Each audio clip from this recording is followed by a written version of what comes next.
அன்பு நண்பர்களே, அனைவருக்கும் அன்னை சமையல் உமாவின் அன்பான வணக்கங்கள். இன்னைக்கு அன்னை சமையலில் பார்க்க போகிறது வெஜ் மயோ சாண்ட்விச். பொடியாக நறுக்குன்னா 2 டேபிள் ஸ்பூன் வெங்காயத்தை சேர்த்துக்கலாம். தக்காளி விதை எடுத்துகிட்டு இது மாதிரி பொடியாக கட் பண்ணி வச்சுருக்கேங்க, அதையும் சேர்த்துக்கலாம்.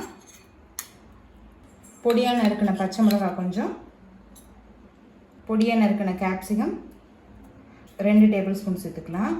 துருவின கேரட் 2 டேபிள் ஸ்பூன் சேர்த்துக்கலாங்க. கொஞ்சம் அரிக்கணும், இது நீங்கள் விருப்பப்பட்டால் சேர்த்துக்கலாங்க. 1/4 டீஸ்பூன் மிளகுத்தூள். இது எல்லாத்தையுமே நல்லா மிக்ஸ் பண்ணிக்கலாங்க.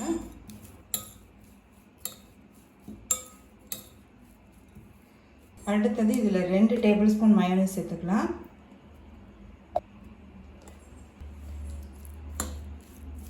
நல்லா மிக்ஸ் பண்ணிக்கலாம்.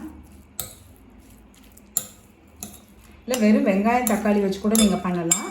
இது எல்லாத்தையும் நல்லா மிக்ஸ் பண்ணியாச்சு. இதில் பார்த்தீங்கன்னா மயோனைஸில் உப்பு இருக்குங்க, அதே மாதிரி சீஸ்லேயும் உப்பு இருக்கும். அதனால் நான் உப்பு தனியாக சேர்க்கலை இதுக்காகன்னு சொல்லிட்டு. இப்போ இதை எடுத்து தனியாக வச்சிடலாம். இப்போ க்ரீன் சட்னி செய்யறதுக்கு தேவையான பொருள் என்னென்னு பார்த்துக்கலாம். கொஞ்சம் புதினா, கொஞ்சம் கொத்தமல்லி, 2 பச்சை மிளகாய், ஒரு சின்ன துண்டு இஞ்சி, 1/2 டீஸ்பூன் சீரகம், கொஞ்சம் எலுமிச்சை சாறு, 1/2 டீஸ்பூன் சாட் மசாலா, தேவையான அளவு உப்பு. இப்போ இது எல்லாத்தையும் தேவையான அளவு தண்ணி சேர்த்து மிக்ஸியில் நைஸாக அரைச்சிக்கலாம். இப்போ 2 பிரெட் எடுத்து வச்சுருக்கேங்க. இப்போ இது மேலே க்ரீன் சட்னி நம்ம தடவிக்கலாம். இது ஆப்ஷனல் தாங்க, நீங்கள் விருப்பப்பட்டீங்கன்னா வச்சுக்கலாம்.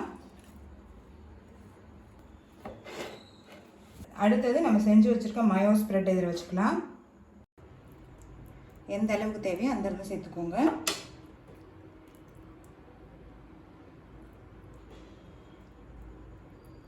கொஞ்சமாக பட்டர் வச்சுக்கலாம். நம்ம இப்போ ப்ரெட்டை வச்சிடலாம். இப்போ இது மேலே சீஸ் ஸ்லைஸ் வச்சிடலாங்க. சீஸ் ஸ்லைஸ் வைக்கிறது ஆப்ஷனல் தான், நீங்கள் விருப்பப்பட்டால் வைக்கலாங்க. இப்போ இது மேலே இன்னொரு ப்ரெட்டை வச்சு மூடிடலாம்.